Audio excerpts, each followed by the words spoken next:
Okey, jom kita nak masak asam pedas ikan pari. Ikan kering, astagfirullahalazim. Cili kering, bawang besar sebiji, halia sikit, setengah inci je macam tu. Ni tadi bawang putih dalam 5 ulas. Lepas tu akak kasih sikit lada hitam, biji lada hitam. Cuci sikit tadi. Dah letak air sikit, kita blend. Panaskan minyak. Masukkan bahan kita.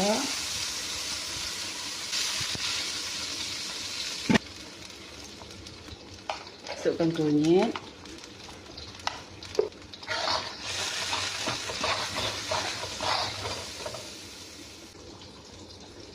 Masukkan belacan. Belacan ni akak memang dah siap-siap goreng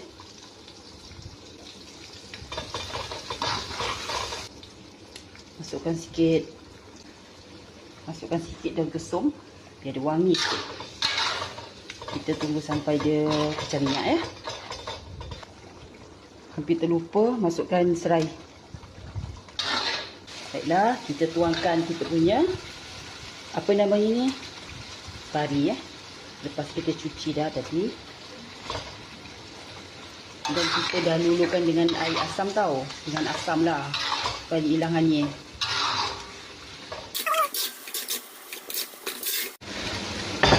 Air sikit.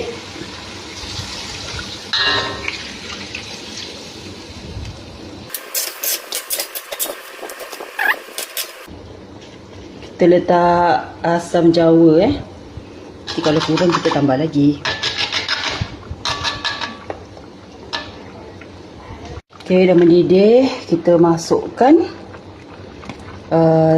kacang pendeh, bunga kantan. Akak suka bunga kantan sebab tu akak letak banyak-banyak dengan tomato.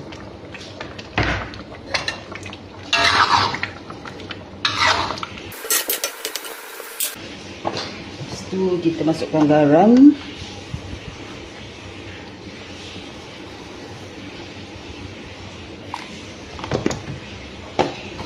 Dengan perisa. Seperti biasa akak letak Ajinomoto lah akak kan. Tu kita tunggu sekejap lagi sampai sayur mayur tu masak.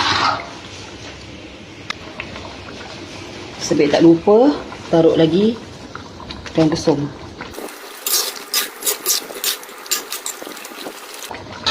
Okey, siap geng.